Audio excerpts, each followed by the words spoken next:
Hello, and welcome everyone. You have joined Twitchy Tuesdays on a Sunday. I am traveling next week, so we are live right now to talk about all of the astrology that is happening from August 22nd all the way to August 28th. So Twitchy Tuesdays, we thrive, live once per week to discuss all the astrology and to pull some tarot. So in this video, in this episode, we are going to be delving into specific influences of the sun in Virgo. That's right, Virgos. It is almost Virgo season. Mercury retrograde in Virgo and Mars headed into Libra. And this is all meant to provide a really great, valuable insights and guidance to help you navigate the week ahead with confidence and wisdom. Don't forget to like, comment, subscribe, share, whether you are watching on X, whether you are watching live on YouTube, or even on the replay or on Twitch. And that helps you stay updated with all of the astrology insights and future celestial forecasts. Let's get into the week. So I'm going to review the week as a whole. And then we are going to talk about a couple of specific aspects, not every aspect we're going to cover in this episode, because otherwise we'd be here for like 4 hours. So we're going to do a couple of the major aspects, some stories that I think is really important to pay attention to as we get into get into Virgo season. First off, begin to close out August and then head in to September. So we'll talk about a little bit of those aspects, and then we will also talk about the ingresses and our Mercury retrograde in Virgo that's happening. So let's take a look at the week.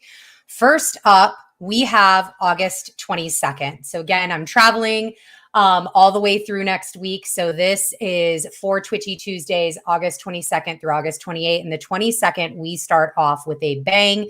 We have a Venus retrograde in Leo, square Jupiter in Taurus at 15 degrees, 18 minutes. We also have Mars in Virgo opposing Neptune retrograde in Pisces at 27 degrees flat. So that's going to be our 22nd forecast. On the 23rd, we get our next Mercury retrograde in the sign of Virgo, stationing retrograde at 21 degrees, 51 minutes.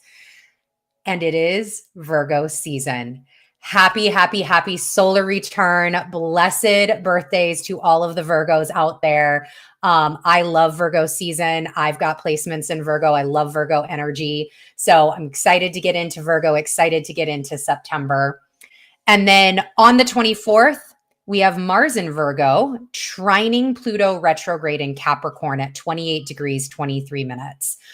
And then on the 27th, Mars heads into Libra.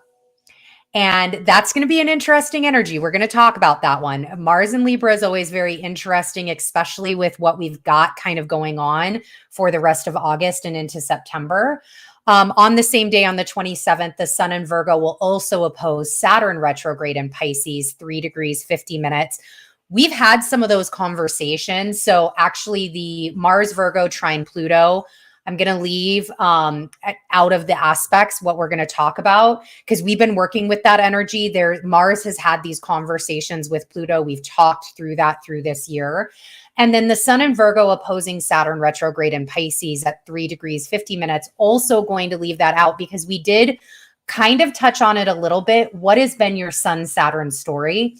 And that is something that will continue to develop and talk through. It's just a continuation of what kind of has already been. There's an illumination here. And then to round out our week, Uranus heads retrograde. August 28th, will station retrograde at 23 degrees, 5 minutes. So it's a big week. There's a lot of aspects. There's a lot of ingresses. There's a lot of transitions of energies. And it's really interesting because part of this conversation today, I'm going to try to stay grounded where we're at.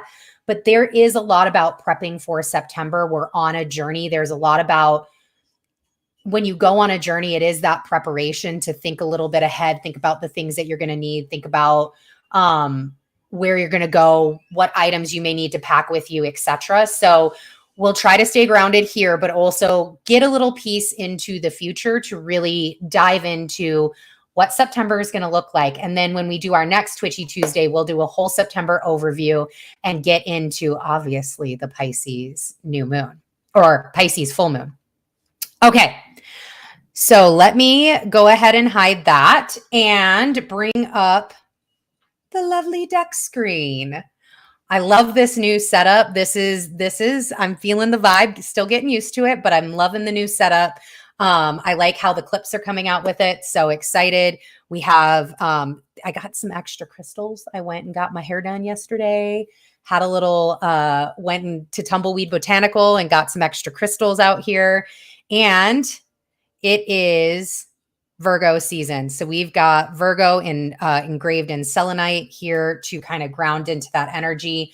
And we're going to talk through the aspects first. So the first aspect that we're going to go with is going to be this Venus-Jupiter story. The second one is going to be the Mars and Neptune story. And then we'll get into the ingresses and the retrogrades. So with the Venus-Jupiter story, I'm going to start shuffling too. This is on that August 22nd. Venus retrograde in Leo will square Jupiter in Taurus, 15 degrees, 18 minutes. And this story, you know, really, Venus and Jupiter have been doing this little dance. Our benefics have been dancing. And this is the second meetup of this dance, and they'll have one more. Now, this is a square, and Venus was just square to Uranus last week. That energy, that Uranus energy was super prevalent. I'm still feeling kind of vestiges of it left over this week. So Uranus, and then we've got obviously his stationing retrograde on the 28th. So Uranus is like pumping the brakes. He's like pulling all the way back and slowing down and really like digging in whatever that change might have been, whatever that Uranian themes might have been. But this Venus square to Uranus last week, it's still very prevalent. We're still coming off of it. And one of the things that I thought through with this square to Jupiter, yes, it's a square, but again, they're both our benefics. Let's see what came out. 6 of Swords came out. So Jupiter may make it an easier pill to swallow. If you think about the 6 of Swords, this, right, there's a lot going on. These swords, we talked last week, the swords came out, and that really aligned with Uranian energy for me for that week. So these swords, I'm going to go right with it. These swords, Uranus. Here's this energy of Uranus again. We're still in the midst of August, right? The journey is far less pleasant than the destination. This is the 6 of Swords' journey. This is the journey that they're going on, getting to the shoreline, getting to the destination, the next big thing, where they're going. They have a vision. They have a goal in mind. They have that foresight to be headed out. And yep, there's some holes in the boat. There's some rocky roads that happened. Yep, Uranus came in, poked some holes, allowed some things to happen. And now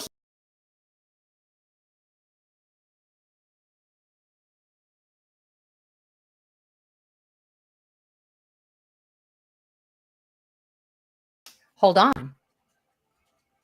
That was interesting. Maybe a little pre-retrograde Mercury happening here. I don't know why those were all of a sudden hidden, but Jupiter may make it an easier pill to swallow. It may make these swords stand up a little straighter. It may plug the holes in the boat because they are still benefics. Yes, they're in a square. So yes, that's a little bit of a tension, but Jupiter is helping out. Jupiter is giving you, and Mercury are giving these ideas, these expansive ideas to think a little bit differently. How are we going to work with what Uranus had given us last week? So due to the slowness of Jupiter getting ready to station retrograde and Venus finalizing her retrograde, this signature is our entire underlying signature for the month of September. So when we got into August, if you remember a couple of Twitchy Tuesdays ago, Our August signature, which has been completely on like that level vibration, like that foundation of August, was the T square between Pluto and the nodes. Now that that's going to begin to kind of wean away, September, this Venus and Jupiter square is going to be prevalent. It will be that vibratory energy that just sets the foundation for September. It layers, everything gets layered on top of that. And in September, they end up stationing a day apart from each other. So Venus will station direct, Jupiter will station retrograde, and they still got one more to go. So Venus will station direct. She'll start moving forward again, meet up with Jupiter the third time, and then head away, get into Virgo, et cetera, and on we go. But that square, this square, whatever is happening in this boat, whatever is happening on this journey, it's going to be there for a while. And again, we'll when we get to the end, we'll wrap up kind of like I'm calling it something new today. I'm calling it the twitchy tip of the week. So we'll get to that, and this Six of Swords will be very prevalent within that conversation. So when you think about Venus and Jupiter dynamics, especially in a square, you've got our two benefics, right? The King of Pentacles just popped out. You've got these wonderful benevolent energies, these, we've got the expanse, we've got the beauty, we've got the luxury of things. This King of Pentacles is so perfect coming out for a benefic conversation, right? It's the abundance of life. It's the beauty and the gift giving and the love and all of that. And there's a really amazing vibratory energy that you can tap into, which is, and I wrote it down, and I love that the King of Pentacles is here for this. How I kind of heard this was like shine bright like a diamond energy. At its higher vibratory state, even though it is a square, I totally see Venus and Jupiter meeting up, especially the way that they're doing it, the length of time that they're doing it for. If you can tap in, you can shine bright like this pentacle right here, right? You can shine bright like this King of Pentacles. And there's some wisdom in letting the journey, this journey of this Six of Swords, the journey of Uranus and Venus, the journey of Venus through her retrograde in Leo. We've got the Three of Pentacles, the journey here, the journey to create these pentacles, the journey to create the life that you're looking for, the journey to get to the destination that you're shooting for. There's a wisdom of letting the journey create a better reward for you. The thing that I love about the Three of Pentacles coming out here is this energy with Venus and Jupiter is teaching us to slow down. It's pacing yourself. You don't make this cathedral window, this Three of Pentacles, this stained glass. It doesn't happen in one day. You don't get to make your riches. You don't get to the King of Pentacles all at once, right? It is about the journey, the Six of Swords. It is about the going down and doing the work to make things happen. And you can harvest before it's ready. But there is a lot of wisdom that Jupiter is trying to partake onto Venus in this square, saying, just hold on. Just wait. If you allow the process to happen, if you allow the work to continue, you are going to create a much better reward than if you were to harvest it before it was ready. If you were to complete this before the color set. That doesn't help you. It doesn't help anybody.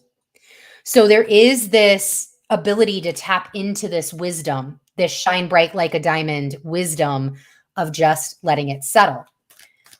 On the other side of all of that is the lower vibratory energy. And that can be with two benefics squaring off, where they're squaring off, how they're squaring off, and the length of time they're squaring off. That could be a little pouty. That was the energy that I got with it, was like pouting, like a child, like meh. I want what I want and I want it right now. That sort of energy, that can be tapped into here. We're in fixed energy. We are both Taurus and Leo, super fixed, very early fixed too, right? Taurus is the second sign of the zodiac. We have Leo in the fifth, and that is early. We are early in our journey. We are early in the earth, early in the ego, early in the self. And that is super fixed. It is fire and earth as well. And it's a square. So you may not get what you want right away, right? This Six of Swords, they're not at their destination. You may not get your destination right away, period, dot. And are you going to pout about that, right? Six of Pentacles. Are you going to pout about that? Are you going to get overwhelmed? Are you going to be overdoing it? There's a lot that can be overdone during this time. A bunch. Again, two big, huge benefics. Overdoing spending. Here, overdoing giving yourself, your goods, your material possessions, whatever that looks like in this Six of Pentacles, giving it away. There's can be overdoing eating, overdoing the pleasurable things in life, overdoing your enjoyment. Anything is up for grabs in this overdoing. This balance, like in the Six of Pentacles, it's balanced right here, but we are not in Libra yet. And when this happens, Mars is not in Libra yet. So this balance may not be here. Or if you are overdoing things, how do you come back to balance? How do you ensure your pentacles are balanced? You're not giving away too much. Your energy isn't going all over the place and in places that you don't need. That's kind of that conversation with Uranus, right? Where did you need to pull back? Where were the things that you were hot to trot, doing way too much? The other thing that can come up is the other side of shine bright like a diamond, that higher vibratoriness, right? Is taking what you want before it's ready. Taking what you want before it's ready. So overall, I'm trying to see if there's another card that wants to come out, but I think we are good. All right.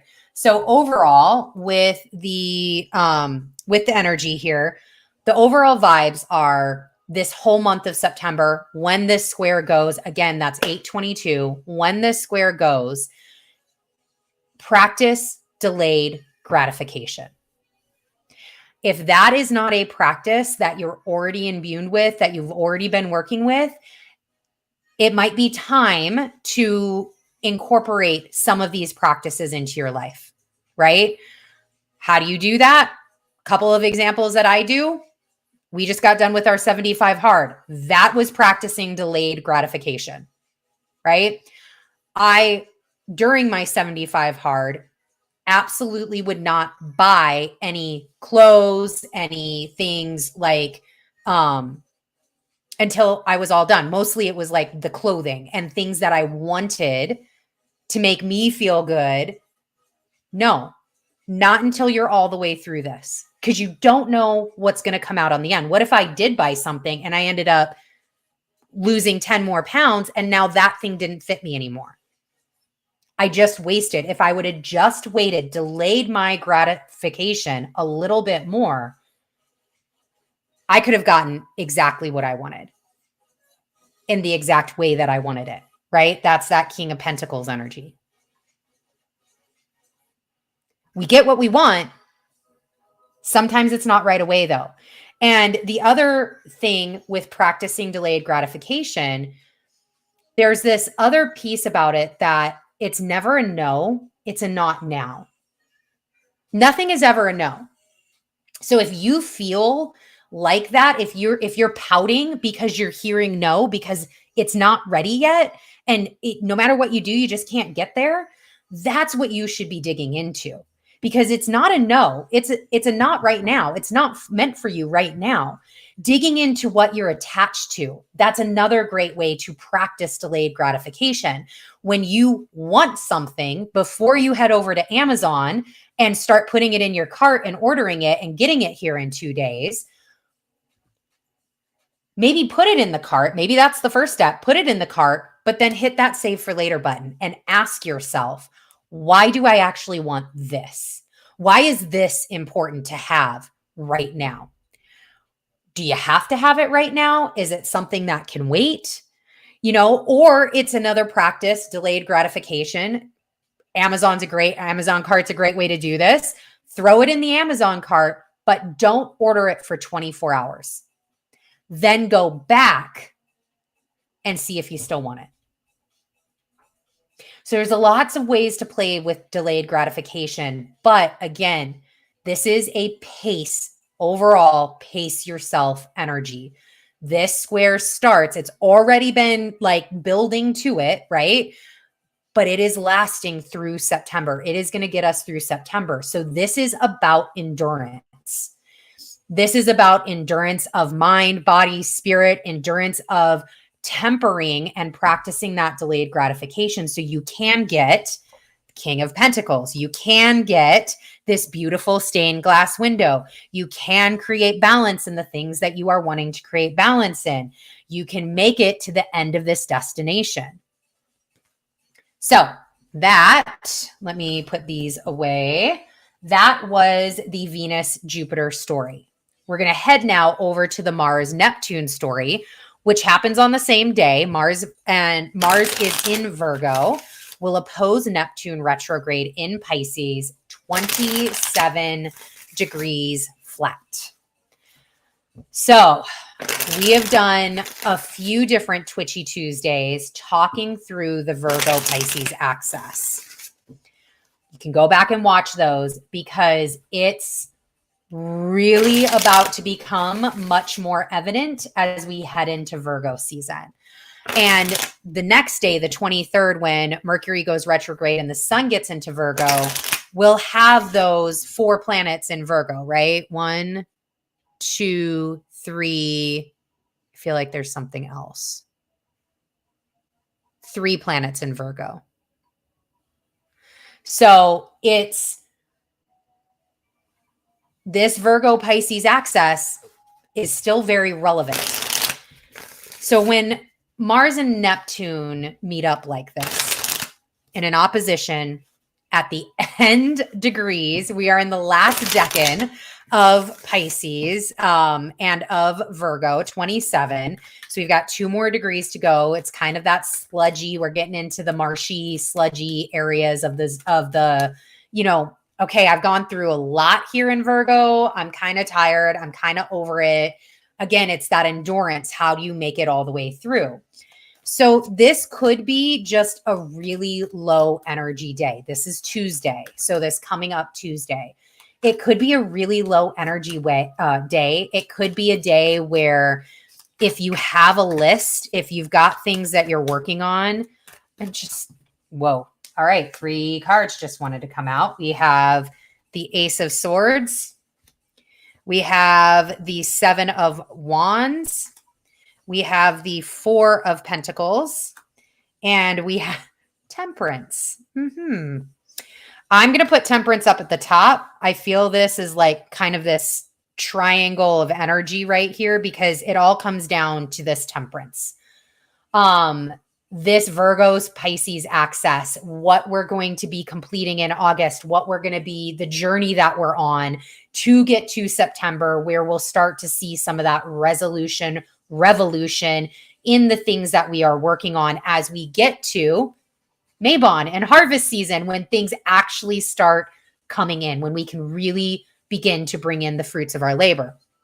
So this Temperance is so pivotal to this Ace of Swords, this 7 of Rods, and this 4 of Pentacles, getting the things that you want, the clarity that you want, the action that you need to take, and the reward at the end of it all. It all starts with this Temperance. Tempering all of the energies around you, right? The delayed gratification. tempering this Venus square Jupiter wanting all of the things, tempering this Mars and Neptune story where tempering the need to be in such Seven of Rods, such action that you're, you know, if you look at this Seven of Rods, he's kind of battling, right? Like there's a battle going on to maintain his position. This could be how this Mars Neptune story, this Mars Neptune opposition feels to Mars. It's a little bit of a battle to get the things that I actually want accomplished. Then don't. Temperance is like, just put it down for the day. One day ain't going to hurt. One day of not battling ain't going to get you. It ain't going to destroy all of these things that you're working on. Spirit still got you.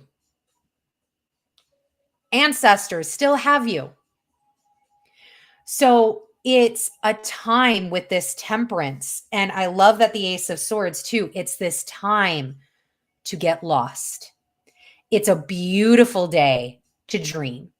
It's a beautiful day to peel back. I love that there's a rose, these two roses right here, red and white.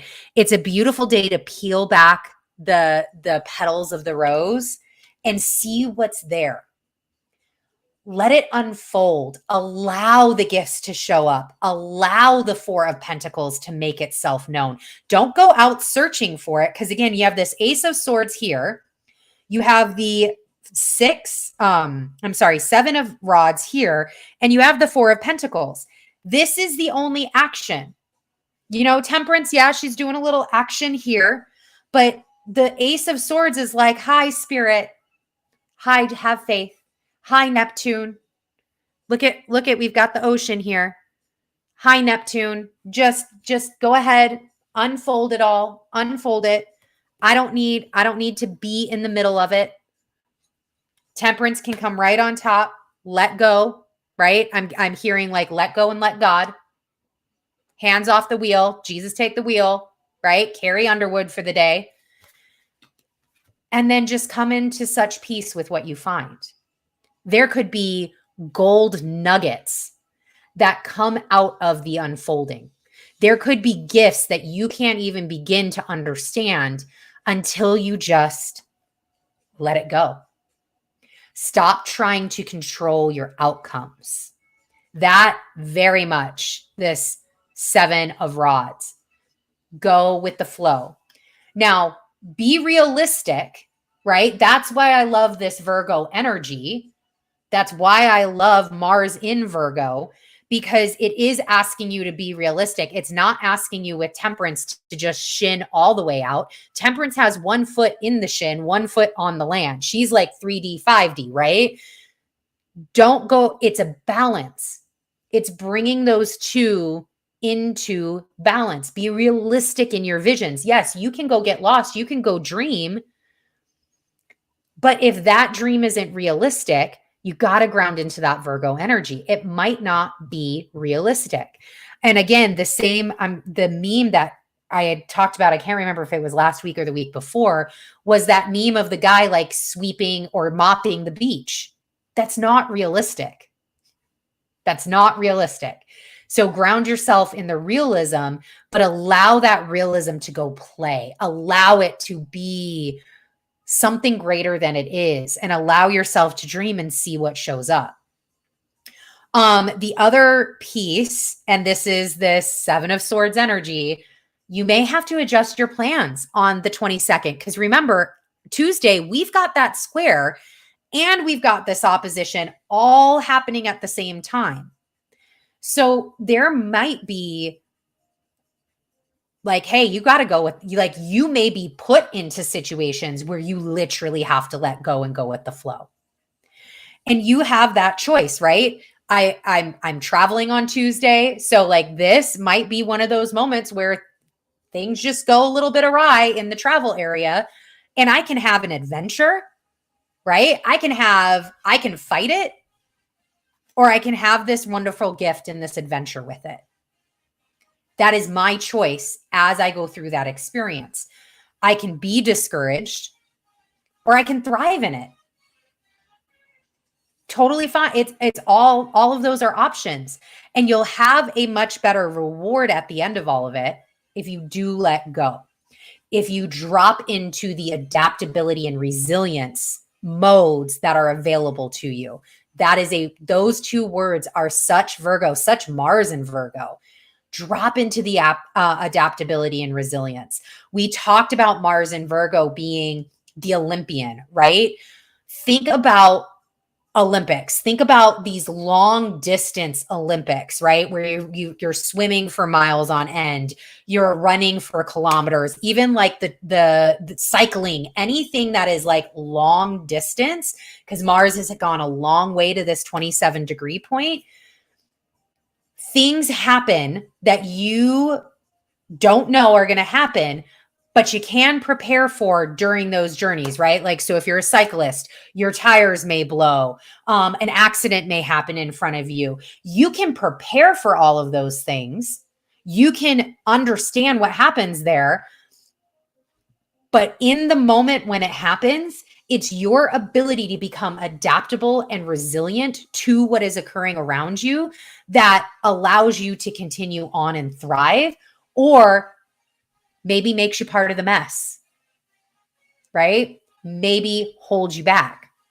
So think through that as these energies begin to unfold on the 22nd on Tuesday. Additionally, watch the Virgo need to perfect everything. Check in with yourself. Be honest with yourself. Make sure that you're not in this analysis perfection paralysis, because that can be prevalent, because the next day we have Mercury stationing retrograde in Virgo and the sun in Virgo, and that's very early. So we've got Virgo energy everywhere. Okay. Let's now talk about Virgo. We're going to do the sun in Virgo first, although, hold on, let me check my trusty honeycomb. I believe August. Yeah, I believe the sun. Yes. So the sun heads into Virgo first at 4:01 a.m. Central Time. And then Mercury stations retrograde in Virgo at 2:59 p.m. Central Time. And that's on Wednesday, the 23rd. So here you have Virgo season coming up. So we're going to do the sun in Virgo first. We'll head over to Mercury retrograde in Virgo, and then we're going to get into this Mars and Libra energy. So sun in Virgo. Natally, I have my Mercury as well as my Venus in Virgo. So I love Virgo energy. It works with me personally very well. And it's in my third house, depending upon if you're whole sign or tropical, that could change. But I third house Virgo. And the words that I got, the kind of acronym that I'm playing with this Virgo season is AMAGS. AMAG little s. So like all caps, AMAG little s, AMAGS. Analyze, maintain, adjust, grow. And for fuck's sake, keep it simple. AMAGS. That's what came out. Spirit sent, loved it. And that's what I'm going to be working with in this Virgo season. That's what, getting into that September energy, finalizing the journey, and then getting into the resolution or revolution. So analyze, maintain, adjust, grow, keep it simple. This opposition to Saturn in Pisces. Because as soon as the sun goes into Virgo, we've got the Virgo's Pisces axis. So the sun immediately on its ingress on the 23rd, early in the morning, makes a sign opposition to Saturn and Neptune. And then obviously the sun in Virgo opposes Saturn retrograde at 3 degrees, 50 minutes of Pisces on the 27th. So that already happens. That ingress, boom, applied opposition, and then overall a sign opposition for the journey of the sun in Virgo throughout of all Virgo season with Saturn and Neptune who are in Pisces. And the Sun Neptune opposition will go direct on September 19th. So that's coming up too. So these are kind of like the energies that we're going to be experiencing going forward. So let's talk a little bit about Virgo, and then I've got some other little things to kind of work through, and we'll get some tarot going. But Virgo in general, overall, it's a mutable earth sign. It is ruled by Mercury traditionally, and then also Chiron. And it's our sixth house. It's sixth house energy. It's the last house of the self before we transition into the higher realms. That kind of, okay, we're kind of coming out of the self. If you look at it like your chakras, right? We've got Aries at the bottom. We're going up, and then we end with Pisces, which just gets us all the way up here, up into the 5D. So this is Virgo is placed in such a beautiful position to help us check in before we truly begin to have that higher self development, before we truly begin to allow our relationships to work with us, change us, because it is in relationships where we do some of our, major work, our, major shadow work, major self work, before we allow our experiences to mold us and change us, right? So we've got Libra, before we have to uncover things, Scorpio, our learnings, and Sagittarius, before we get into the life's purpose, the self-mastery, before we begin to create the community and the connection points across, and then end in that Piscean realm of we are all, yet we are nothing. It's this whole journey. And so this Virgo, this virgin energy, the hermit energy that the Virgo aligns with the hermit card in the tarot, it's this check-in before we develop higher. Where have you been since Aries season, since that root chakra, since April? Where have you been? AMAGs, analyze, maintain, adjust, grow, keep it as simple as possible. Is what you have done since that Aries time frame going well? This is what Virgo can help you analyze, help you understand, and grow with. Whoa. Got all kinds of things coming out here. Let me show on stream. There we go. Yeah, Virgo wants to have all of the conversations. Let's see what we had here. So we have, love this. We have the Emperor and the Empress that came out. Love the, there's a real, where did I have it? Hold on. I'm going to be talking about the yin yang energy. With Mercury retrograde in Virgo and Venus retrograde in Leo. Very much like they're just going to sit right up at the top and just be in their splendor. And then we have the 8 of Rods that also showed up. So Virgo aligned with the Hermit card. The Hermit card aligned with the number 9. In numerology, 9 is your spiritual growth. We've talked about 9 in a few past Twitchy Tuesdays. It's the completion energy, right? We are completing in Virgo. We're completing that self, that journey of the self, since we've gone from Aries all the way up to Virgo. And we're not finalized yet, right? This is the check-in. We're not in Libra yet, where we start kind of going around the other half, but this is the check-in point. So it's a completion. It's accumulation of a self cycle here. The Hermit card also aligns with the direction north, right? Our North Star, our guiding point. What Virgo is really good at is giving us the direction, giving us here's the steps to make that direction happen. It's Earth, very much Earth energy. And the Hermit is one of those cards that helps you understand that the level of knowledge that comes from inside is truly only found in the spaces that you illuminate within yourself. There's knowledge that is locked inside of us.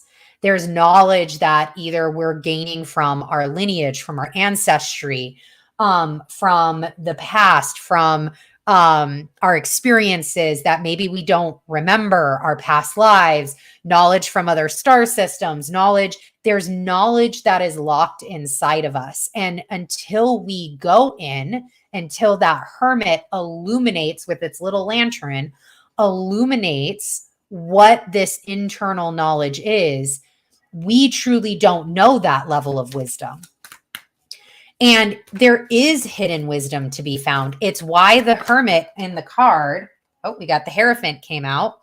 It's why the Hermit in that card has a light, and the light is shining. The light's not dark. The light is shining because there is hidden wisdom that's ready to be found. And the Hermit can help you. Virgo can help you shine that light into those spaces and bring that wisdom forward. So the Sun in Virgo has, with all of the energies going around it, here is how I kind of analyzed Virgo season outside of my AMAGs. How are you motivated and inspired in Leo? So let me put this. I feel like there's one more card that wants to come out. What else you got? What else you got here for us, Spirit? Oh, thank you. Well, now, bam. Hello. Let's put the Devil right there. Devil in the details. Just heard that loud and clear. Another wonderful way that Virgo and Capricorn can play with each other. We still have Pluto and Capricorn. This Devil in the details energy, and Virgo can puzzles, right? Virgo can pick out those incredibly subtle differences, those incredibly subtle little things that most signs will just like pass right on over. Virgo's like, whoa, whoa, whoa, whoa, whoa. You ain't putting that over my eyes. I saw that shit. No. We got to go back there. We got to talk about that. So how were you motivated and inspired in Leo? Now, remember, we've still got Venus retrograde in Leo. She won't go direct and get out of Leo until next month. So we still have this next month and then into October as well. So we still have this Leo energy coming in. And so how were you motivated and inspired, right? We've got the 8 of Swords. What actions did you take? Which one of these swords that came at you, which ones did you grab onto? And now if you look, and I love that this 8 of Swords comes out because these 8s of Swords are flying. They're in the air.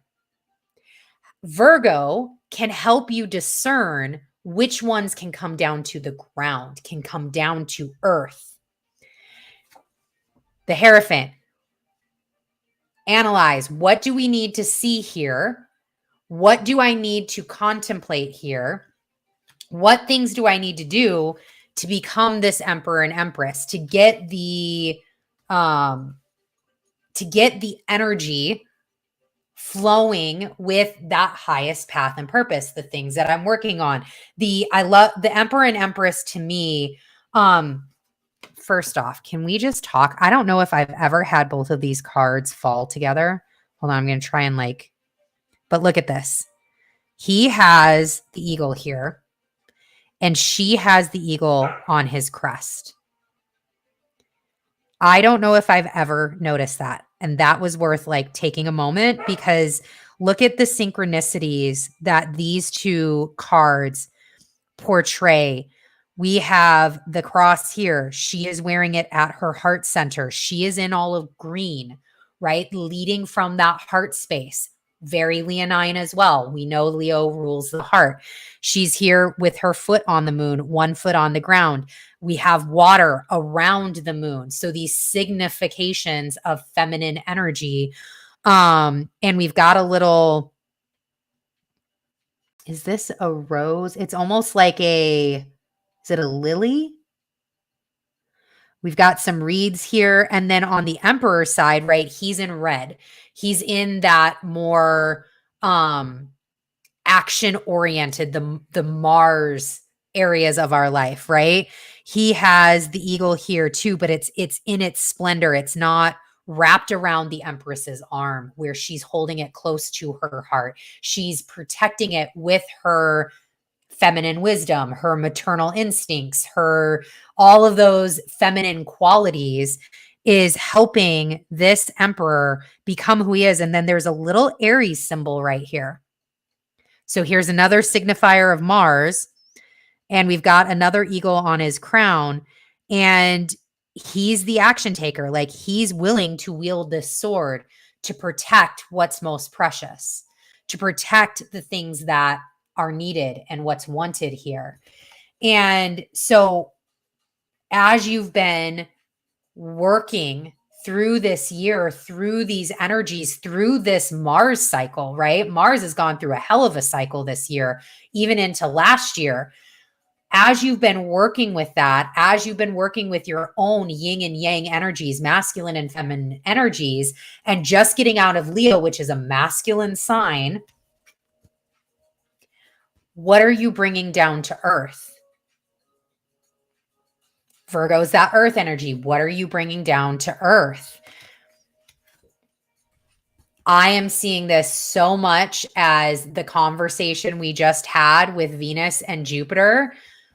There's that devil in the details as well, but there's this, Virgo is going to help us. Virgo will and should be helping plan for the next phase. We are headed, Northern Hemisphere, we are headed to fall. We are headed to winter.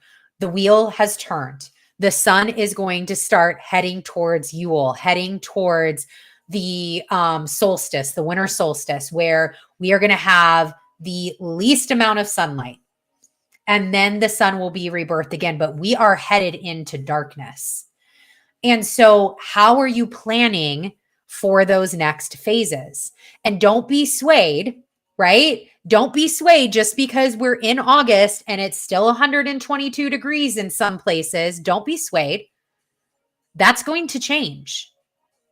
That will change. Yeah, you can pretend, you can do all of those things, but Virgo is going to be that dose of reality that's needed to say, all right, no, hold on. We got to take care of all of this.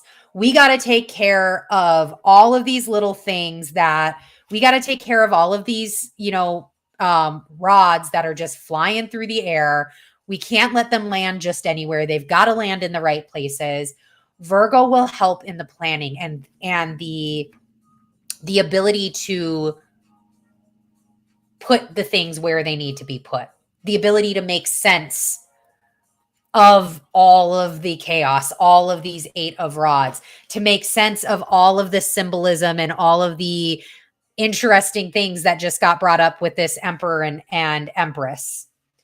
Okay, the other thing, and this totally aligns with the devil for me, Virgo also helps us take care of the mundane.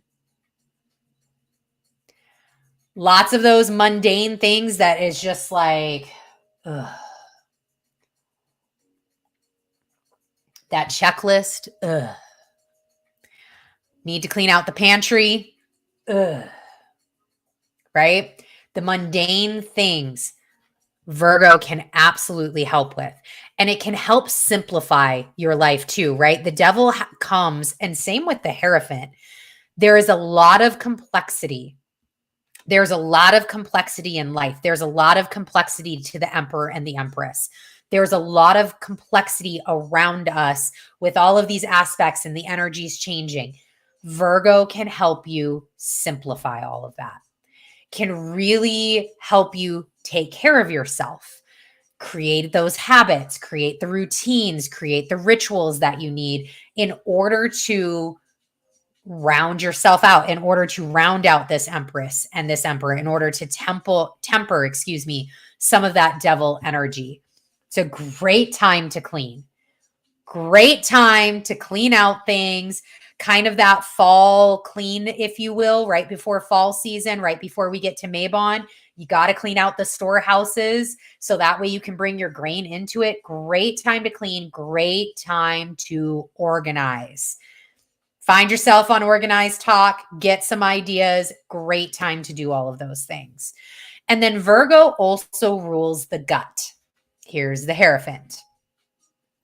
With ruling the gut, your gut is a brain. There is microbes all up in there. It definitely, I know for me, it's a ruler of a lot of things. But this is the time to analyze, what is your gut telling you? What is your gut telling you is true? What is your gut telling you it doesn't need anymore? What is your gut telling you is false? What is your gut telling you? And then begin to move with that. Use your body as a compass. Use your body as like a point in direction, right? How do we get to north? How do we point to true north? Use your gut to help you with that. And if you are like, if a question's like, what? Why would I use my body as a compass? You need to be trusting your body. Emperor and Empress. This Emperor trusts his body. He has honed his body. He knows he can go out and take the action necessary. But he had to do that through the experiences. The Empress trusts her body. She trusts her intuition. She trusts what she is doing is leading from that heart space and that heart center. Trust what is happening inside of you and trust that your body knows more than you do about most things, right? Oh, my stomach hurts. I just ate a bunch of stuff. Probably your body didn't want that much stuff or didn't want what you fed it.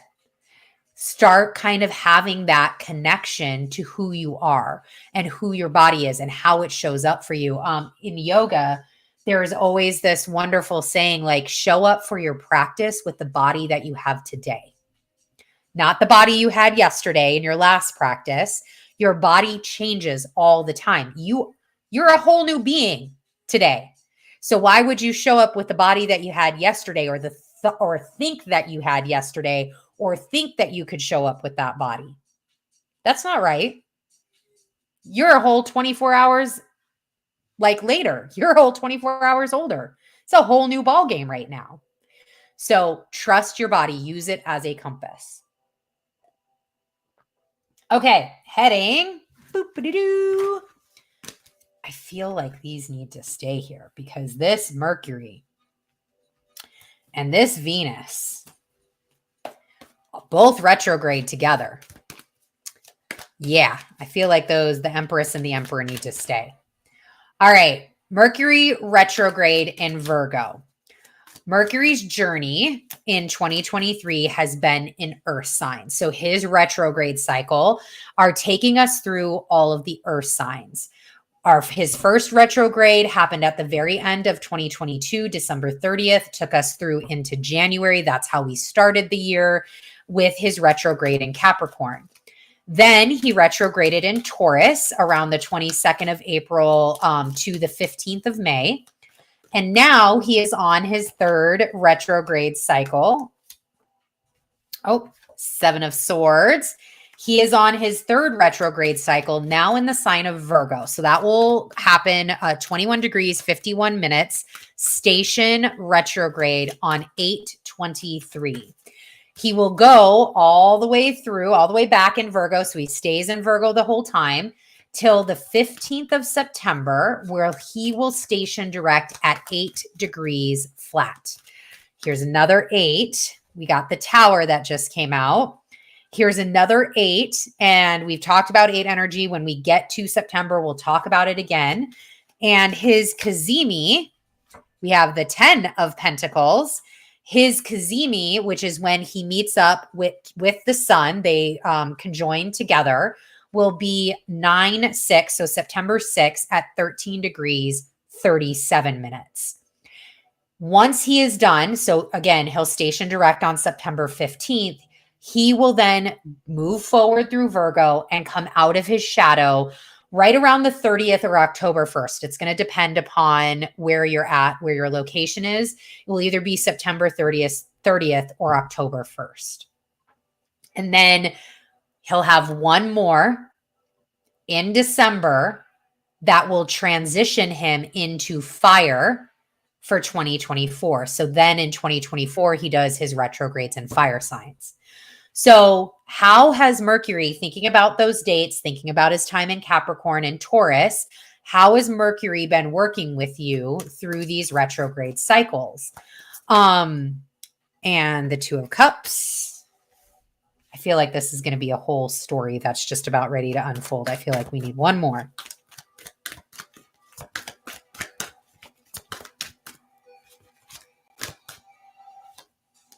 And the Page of Swords. Okay. Feel like that's good. All right. In the middle, I mean, we've got this Empress and Emperor, right? They are leading this energy signature right now. In the middle is this 10 of Pentacles. We have the 7 of Swords. Patow. We have the Tower. We have the 10 of Pentacles in the middle. And then we get the 2 of Cups and the Page of Swords on the outlier. It's almost like all of these energies are combining into this beautiful Emperor, Empress, 10 of Pentacles alignment right here. How do you get this 10 of Pentacles? Look, there's the Emperor and the Empress right in the card. Emperor, Empress right in the card. How do you get it?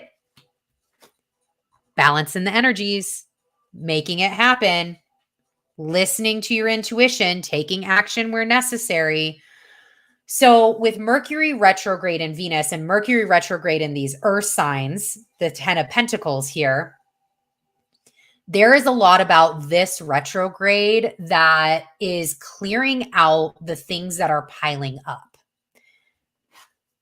7 of Swords, the Tower. Clear out what is piling up. Where are you comfortable? Where there's a security blanket here. This Tower, you got super cozy, thinking things ain't going to happen. And now all of a sudden, right? Here's the storm. Here's the Tower moment. Here's the cleansing. Here's the clearing out. Here's the, oh, I got to rip that away. Okay. I got cozy. I got cozy. I got to get rid of my security blanket.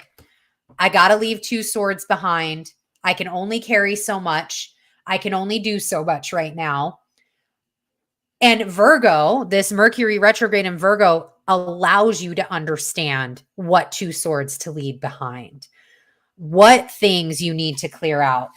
Mercury and Virgo can help you analyze how this happened to build your tower anew again, because the tower still got to be there. It just has to be built again. It has to be built better than it was before. It's that level up. So get clear out the closet, clear out the skeletons, clear out all of the things that you need. Get very clear about what swords you're bringing with you, what stories you're bringing with you into this next iteration. Clear out your pantry, get things moving, because you can't, if you're have all of this energy just around you and cycling with you, you're not going to be able to fit anything else. This dude can't carry more swords. He's capped out. If he tried, guess what's going to happen? Tower moment. It's going to all fall down. He's not going to be successful. So you have to cleanse out this energy. You have to move it around. You have to release these things. So that way you can bring in the new. You can accomplish the things, this 10 of Pentacles. You can do the things that you want to do. You can have this wonderful balance and this wonderful connection and the wonderful, like, you're not so bogged down and weighed down that you can spend time doing the things that you love. You can spend time dreaming of the next stage of everything. And that was the Two of Cups and the Page of Swords. So, what is useful? Here's the Tower again. The Tower is asking, what is useful? Virgo is asking, what is useful? Which of these swords is the most useful to you? What are your habits? What are your routines? What are your rituals, etc.? What are the things that you need to keep, and what are the things that you need to let go, and what are the things that you need to actually like cultivate more of? It's a start, stop, continue exercise. For those of you that know that concept, if you're, you've done it in your own life or through a company, it's a start, stop, continue exercise. That's the whole season of Virgo. What do you need to start? What do you need to stop? What do you want to continue? And it goes back to that acronym, right? AMAGS: analyze, maintain, adjust, grow, and keep it simple. This isn't that hard, right? Leaving these two behind, it ain't that hard. You can find them again.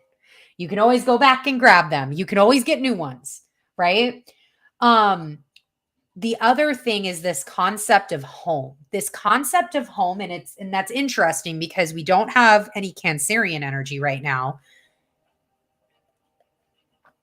But this concept of home during this particular Virgo season with Mercury retrograde in Virgo really came in heavy, which is, what do you need to take care of in your home? And like, this is where this Two of Cups and this Page of Swords come in for me. I'll put the Page of Swords up first. It's being honest with how you need to take care of your home. And this is multiple homes. The Two of Cups, understanding that it's the home of the body. You are home in your body.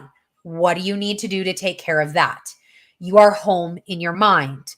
What do you need to do to take care of that? Then you even have your physical home. What do you need to do to maintain the 10 of Pentacles, to be prepared, to be able to welcome in the 10 of Pentacles? What do you need to do with your physical home that you need to take care of? And then it's all about coming back to self, coming back to how you take care of you. What are the you things in life that you have to take care of? What are your responsibilities? This is a beautiful Page of Swords energy. This Emperor and this Empress didn't get to where they are without the trials and tribulations. And they didn't get to where they are without taking care of themselves, and their responsibilities. The Page of Swords, this Virgo energy, can help you identify what those responsibilities are and then take care of them. Two of Cups. Find the balance within all of that. This is a really amazing time too. Virgo season is always a great time to clean up your life. Clean up the photos in your phone, get rid of things, clean up your text messages. If you're one of those that have like the little bubble with like 10,000 unread emails and you're like, I don't need that anymore. Time to clear them out. Time to figure out how to mark all as read. Time to clear out your social feeds, right? How do we take care of our mind, body, our spirit, our physical home? What are you consuming? Maybe it's time to unfollow a bunch of people on your socials, or start over even, curate a feed that feeds you and who you are now. It's clearing out apps that you no longer use on your phone, getting some of that bandwidth back, right? Like if you're always at the end of your phone storage, get some of that bandwidth back. Get some subscriptions out of your life. Like look through the bank accounts. We still have Venus and Leo in retrograde. Look through the accounts. What are things that you can cancel, unsubscribe to, that are just not serving you anymore? Again, going through your followers and like, who are you following and who is following you, and adjusting appropriately. So those are some ways like that this Mercury retrograde in Virgo can really help clean up those areas. The other piece with Mercury retrograde in Virgo is this and this is this Empress and Emperor heading into this 10 of Pentacles right here. We are in 5th and 6th house energy. Venus is in the 5th. 6th is Virgo. That is where Mercury's retrograde. And these two houses are being energetically charged with retrograde energy. They're right next to each other. Here they are right here, right? I saw this as like this yin yang, this Empress Emperor. One ending, we have Venus ending her retrograde, and we have one beginning. We have Mercury beginning his retrograde. It is this balance, this yin yang, this balance to get to this 10 of Pentacles. And I really saw, like, I got this image of, if you look at your natal chart or even look at this chart or anything, this concentrated energy force, this bright white light over Leo and Virgo, the 5th and 6th house, and just like expanding outward, like something is getting opened here. Something is wanting to come through with these retrogrades. Something is wanting to burst forth. And it needs you to clear that energy. It needs you to clear the things that you can, so that way it can come out in its full potential. It can come out as this 10 of Pentacles. It can burst forth the way that it needs to. So I really saw this energy, this accumulation of white light. And something really interesting happened today. I was listening to a couple of YouTube videos, and Mercury and technology came up. And now that, like, look, we'll have conversations. I'm going to think about this. Hold on. Let's talk. Yep, I get it. Mercury and technology are a whole thing. When Mercury goes retrograde, like, I just expect my computer not to work. I expect glitches on my phone. I expect something when, I expect my emails not to go through, etc. Those are just things that now I just expect with Mercury in retrograde. But what hit me today was, have you ever stopped to wonder why? Because Mercury retrograde has been doing its thing for years and eons, right? We haven't had technology for the entirety of astrology. Technology is new in the grand scheme of things. It's a very early concept, right? So if you ever stop to wonder why Mercury interacts with technology the way that it does, why you react the way that you do, why things go a little fritzy in that technology realm.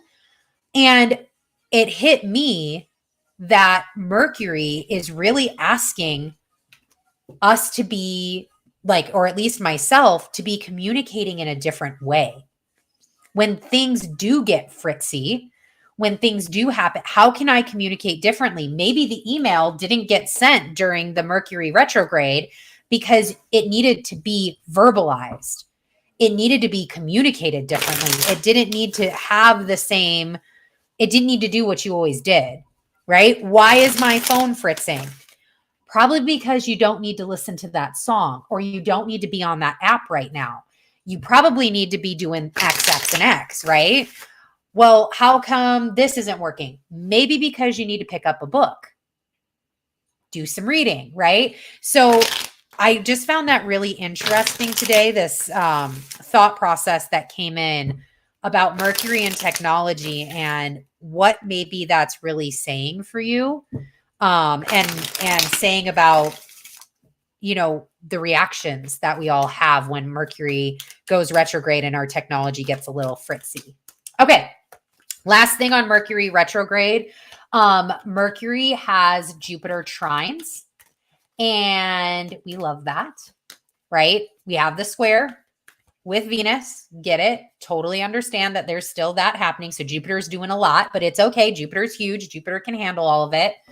But just to, again, think forward into September, on 9/4, he will have a Mercury retrograde Jupiter direct trine at 15 degrees, 35 minutes. And literally like 3 hours later-ish, Jupiter stations retrograde. So Jupiter stations retrograde with a Mercury retrograde in Virgo trine. So there's that we're going to get up to.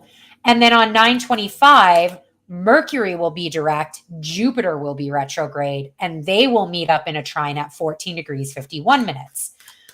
And then they're going to oppose in October the same day as the lunar eclipse. 10/28, the exact October is huge. Like October is a big month. Opposing in October, the same day as a lunar eclipse, Mercury and Jupiter, and Mercury will be in Scorpio at that time, being our detective, right? So there is a Jupiter story happening that Mercury is, prepare, figure out how this shows up for you, especially as it comes to your revolution or resolution of where you're at, of your journey.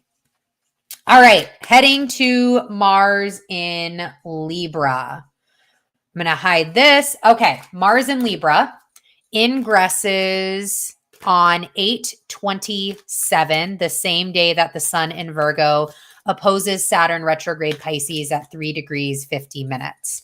So Mars in Libra energy, Mars is literally going from the Virgo Pisces axis, where he has been opposing Saturn and Neptune from a sign-based perspective and then did his direct oppositions with them. That all ends, and he immediately ingresses into Libra and into a sign-based opposition with the North Node and Chiron. You're welcome. And they are in the Aries Libra axis. So he is opposing the North Node, will be conjuncting the South Node, and then Chiron is in Aries, so he will be opposing Chiron. So I really wanted to take us back on the journey of Mars since last year, because when Mars did his stint in Gemini, this is where the nodes had just been. Now, when Mars was in Gemini, the nodes had already transitioned to the Scorpio Taurus axis, North Node being in Taurus, South Node being in Scorpio. So Mars in Gemini and through that retrograde time frame was really tracing paths that the North Node had just been, right? Like Mars was following the North Node in that. And now Mars, as he gets into Libra, is now meeting up with the South Node. So there's something here about when Mars is in his detriment. That is where Mars is at going into Libra. This is the farthest away from his home sign of Aries. He's very irritable. Here is a great word. He doesn't like Libra and Mars. It worked. We can make it work. We can make it work. It's not the most comfortable, right? So having this moment where Mars is in his detriment, meeting up with the South Node, there's something here about how have you grown, right? It's that check-in, this check-in of like, how do you apply that growth that you've had to the now moments, the moments that are really irritable, Mars, while you're being in Libra? You've done grown. This is one of those moments where like the universe comes in and like tests you. Like this is like, I think Mars and Libra with the Aries Libra axis, with the nodes and Chiron, all of these like leading in our future, leading into our purpose, leaving things behind, where like that karma dharma and then Chiron, our wounded healer. How have you grown? Let's test that. And let's have you see, not just the universe see, but also have you see how you've grown and celebrate that. So it was something I wanted to bring in. We'll continue to talk about it as we get to those, oppositions and everything. But the two phrases with Mars and Libra that always stick with me are the pen is mightier than the sword. It's a very good Mars in Libra sort of phrase. And kill them with kindness. Right? The pen is mightier than the sword, and kill them with kindness, because there's still something very Mars, very that kind of Mars as the warrior, as the war based in those two phrases, but you're bringing in that Libra wanting to make it not seem as bad as it might be, right? That Libra wanting to balance and wanting to smooth over all of the things. So that way, not everybody's offended, right? We need to make the offense level out. So that way we've got a good balance of that. And it's very true. The pen is mightier than the sword. Yeah, you can go, the sword is going to kill you, but so can a decree, right? So can a damning letter, right? So can an email now that we're in the age of technology. So those two phrases always stick with me when Mars gets into Libra. And it really is, we just got the Knight of Cups. This is so prime. Could not a better card have came out for Mars and Libra, right? Here's Mars. I'm still a warrior, but fuck, I got to deal with these emotions. I got to deal with this water. I got to deal with this cup. Love that this came out. All right. So taking action. This Knight of Cups needs to take action on the relational Libra things in life. So I had this thought since we are headed into winter, when I was digging into this Mars and Libra energy for this season. And this is heading into winter, right? If you think back or watch, historical documentaries, and again, we never truly know what happened. We weren't there.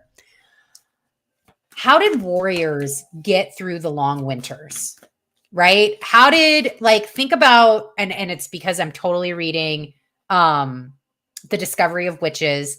Think about Prague in the wintertime, right? How the F did warriors get through the downtime, get through the long winters? Think of Vikings, the Ottomans, the Huns, the Spartans, right? There is time when it gets cold. You can't go outside. You're not on campaign anymore. How do you get through the long downtime? What is there to do? How do you keep your warrior strong? Right? Thankfully, while Mars is in Libra, we in Virgo season, and Virgo can help with that. Virgo can come up with some really cool, Mercury too, can come up with some really cool shit to help that. Maybe you do everything indoors. Think about people that live in Anchorage, right? Or live in these Arctic Circle sort of spaces. I've been to Anchorage. They have everything inside. Everything that you do outside, they have something inside for that. Because that's where they are. That's the reality of their situation. So they still want to do the Libra things in life, the relational things in life that are fun and enjoyable and can create, and here's the Virgo energy, the Hermit. And I love that he's also snow-capped. This is a snow-capped mountain right here. They still want to do all these things. And they still need to exercise and make sure that their bodies are healthy and all of this. So they figured out a way to do that. As you're going towards this long winter, as you're starting to think, all right, we're in September, we've got one more quarter left. What's that going to look like? What's going to happen? This Mars in Libra is going to be challenging the relational pieces of that. Like, don't forget about the relationship stuff. Don't forget about the community stuff. Don't forget about the need to be social, right? We don't want to just completely close off and clam up. We still need to have a little bit of balance here. We need to bring in that balance before we get into like the full dark days ahead. And we still need to keep our warrior strong. So that's all that wants to come out. So this Knight of Cups, here's Mars in Libra. Here's Virgo season. Welcome to the show, right? Let the Virgo energy guide this Mars in Libra in what to do during his time here, in what to do during the upcoming months, and what to do during his journey. All right. Well, there we go. That's it. We have completed. Yep, they're saying done. Twitchy Tuesday. I am actually doing a new segment. I'm going to end from now on.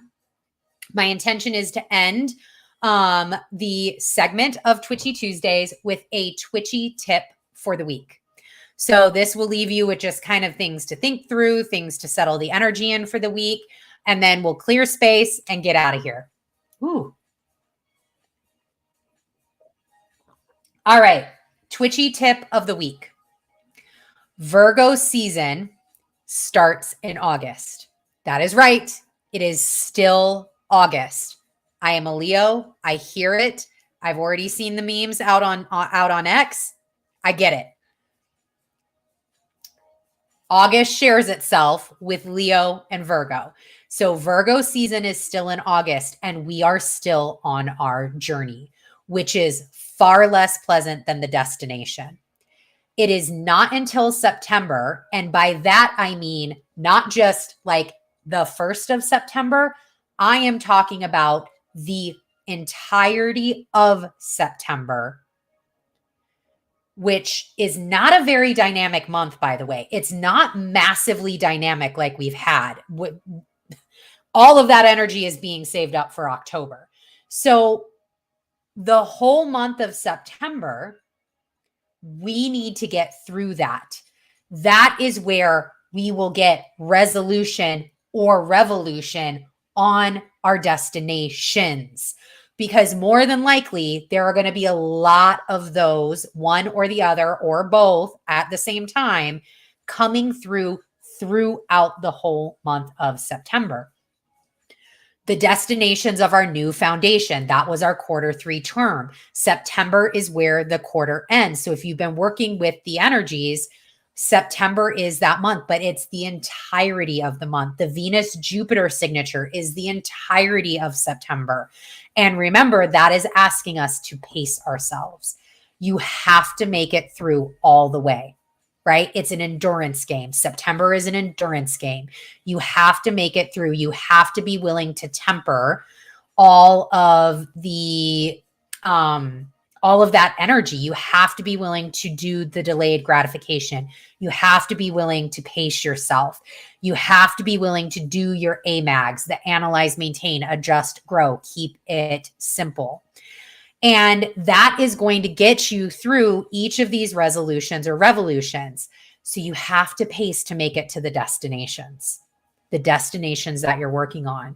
So the twitchy tip of the week is understanding all of that and then beginning to think through for yourself how you can show up for you and through this journey.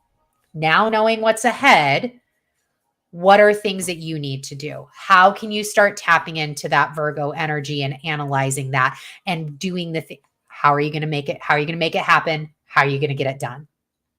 All right, that is it. Let's clear space and then we are out of here. So clearing space, if you would like to help, support the channel, you've already followed, already subscribed, you're already doing all the things. You can now buy me a coffee. So the link is right here. It's also obviously found in the description box as well as in my profile. If you are watching on X, buy me a coffee. By doing that, you are helping me achieve some of my wish list items like Solar Fire. I really want to get some new decks, especially for October and how dynamic it is. So you can buy me a coffee or help support the channel by donating so that way we can get or providing funds so that way we can get those new decks, etc. Use them live on here. October is such a cool month. I'd really love to have some. I was looking at the Ethereal Visions. That's for sure on my list, but there's a couple other ones out there too that are really fun to play around with for October energy. The other thing, another way to support is the merch. You saw it. The Habitual Sages merch, got the cups. Look at that. We matchy today. So that's found at this link right here. We've got new merch available now, that hashtag 40 and Align merchandise. If that is something that is in your wheelhouse, you love that, definitely can go and get that.